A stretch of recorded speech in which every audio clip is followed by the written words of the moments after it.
Well, Roger, Diddy's former bodyguard, was in the documentary, Shout out to and he Roger, bro. said that Diddy was getting a God syndrome, like That a make a little God sense. complex. Yeah, he had a lot of Jesus in him. Yeah, I would say that. But say, bro, the moment you get the fame, you tend to get the God syndrome. No matter how that sound, you start. I don't care how that sound, Cam. The moment you get fame, it ain't even the money. It's the fame. To me, I think fame is way more important than money. But when you get older, you start realizing it's the money you did. But when when you first get your feet wet, that fame is a drug. And it turns you. It don't turn you. It makes you feel like a god. It does. And sometimes it make you start belittling people too. It start making you feel like you better than them. It's all facts. So I would say that was the universe. Fuck that felt like he owned the planets, the stars, the black holes, all that. You did. So I can see that.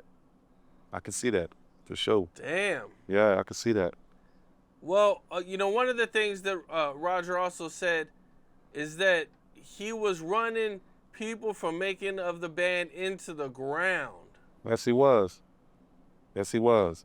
Um, I would personally say us way more than the Danny the Canes and the Dead 26s.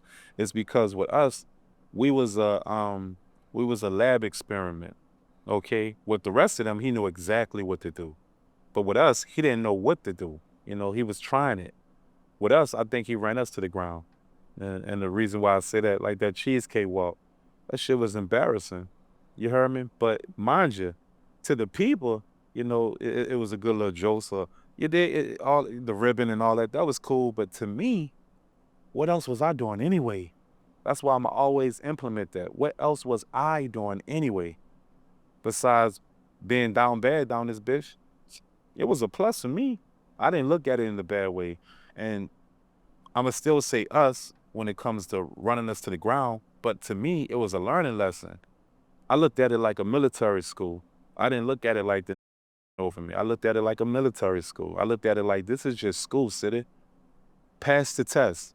You dig? Pass the test and show yourself that you can handle all this. Because if you can handle all this, you're gonna be just fine in life. And I'm not lying to you, Cam. By the grace of the universe, I'm just fine in life. So I Man, can't. man, I mean, for one, that's like an iconic moment in hip hop, bro. Yes, indeed. So, I don't know if people look down on you. I don't. I didn't when I seen it. I mean, shit. I mean, at the end of the day, man, there's millions of people that would have traded, that would have loved to go get Puff some cheesecake, So let's bro. keep it real. So So I yeah, I don't know. mean, yeah. You So let's keep it real. You know, dig? It yeah, it was a good little jokes and all this here, but the real truth of it is, if you was in that situation, you would have done it too. That's just all it is. You dig? I'm yeah. happy. Yeah, I'm happy that I was able to make history. I am, bro. People were rapping about it left and right. It's in bars, and you know what I mean. Like I get it's it. an iconic moment in hip hop. Yeah, it was, and I'll say, bro, and I'm grateful for it too. You did because I done what a lot of people won't ever be able to do. You did, so I'm happy for it. You did. Yeah, and speaking of this here, what's Woe name? Bosco, huh? You interviewed Bosco? you interviewed Bosco. Yeah, I interviewed Bosco. Yep. Okay, shout out to Bosco because I seen him before. You dig in Vegas and all this here. And the question, what question did you ask him? Do you remember? About you? Yeah, you asked him about me. You asked him about the blood shit. Oh, okay. So I brought up that you were like probably the only out of town dude to actually get jumped in and do it the right way. I did. I don't remember. But then he brought up when I said that, he brought up Tupac, and he called some guy from Mob Piru who said that Tupac actually got jumped He in did. He Mob did. Piru also. He did. He definitely did. I think it Really? was. I think it was. I think it was Brunchy. I think Brunchy was that his name. I think Brunchy Yeah, and Buntry, Buntry Heron, Heron. That's who it was. a couple other dudes, I guess, jumped him in. Now, according to the guy.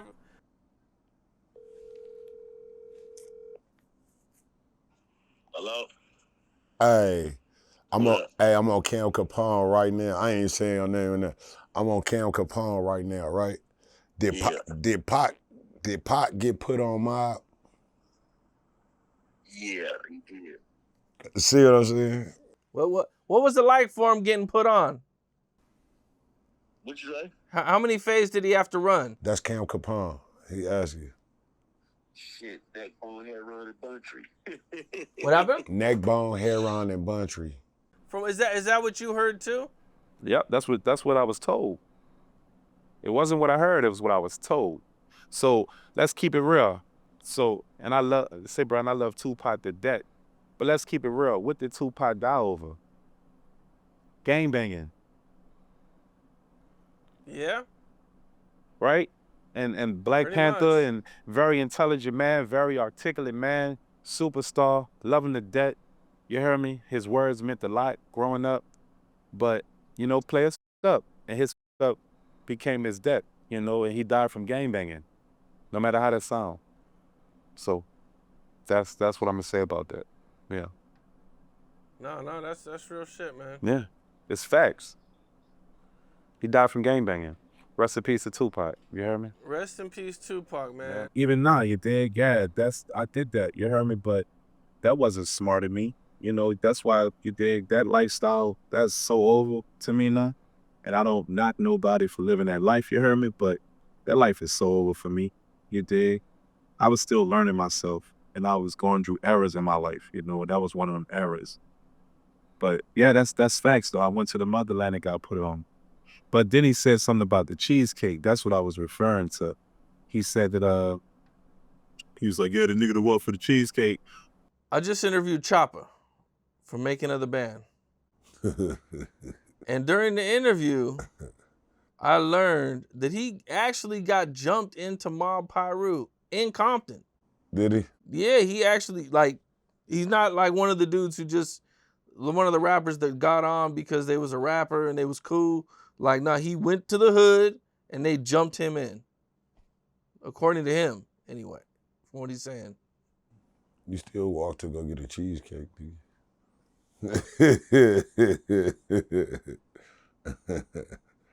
You still went to Junior's for a cheesecake, nigga. Boskoe, bro, you see me in Vegas. You ain't play with me like that when you see me. You hear me? And there's no offense to you, but when you see me, son, you ain't play with me like that when you see me. You ain't play with me at all. But then he doubled back and then he said, I would have walked for it too. So I looked at totally different when he said that. So that's all. That's why I wanted to clear that up. Yeah? Cool. Did Tupac ever come up around Diddy? I don't know. I wasn't in that era. I was like 9, 8. Well, I meant when you were around him. I remember. Oh yeah, definitely. Father right. Yeah. Yes. That when brothers he wouldn't let us say we like Tupac. He wouldn't let us play Tupac music. He hated Tupac. Let's keep it real. Diddy hated Tupac. Keep it real with you. He hated it. That's say, bro. On Making a Band when he made us sing It Was All the Dream song by Biggie. That's why he made us do that. It's because I said that I like Tupac more than Biggie. Because I'm thinking in my mind I was being my authentic self and keeping it real with myself. You did by telling him that. He was like saying it was all a dream. I didn't know the song all the way. I know the first verse and some of the words, but that's what made him make all of us sing that shit. He made it old test on me, man. Bitch ass. That's a piece of Biggie though. Yeah. Man, I can imagine that Diddy wasn't too happy about that. He was not. He was troll. Yeah. Well, yeah, that's bad. I mean, they did say that Diddy was extremely jealous of Biggie and Tupac's relationship. I could see that. I could definitely see that. I mean, and look what ended up happening. You seen on the documentary, huh? When rest in peace to Biggie, but when Biggie got killed, you seen on a clip when he said, you heard me about Diddy made Biggie pay for his own funeral. You seen that? Crazy, man. Ooh wee. Dirty. That ain't no friend of mine. Friends don't do all that. Dirty, Friends man. don't do that. That's why I say his mom would die from a broken heart, because she knew that man. She knew that man getting messed over her son. She knew that. He messed over everybody. That's just who he is. What's up? This is Cam Capone. We got more content like this coming soon, so hit that like button, subscribe, and stay locked in to Cam Capone News.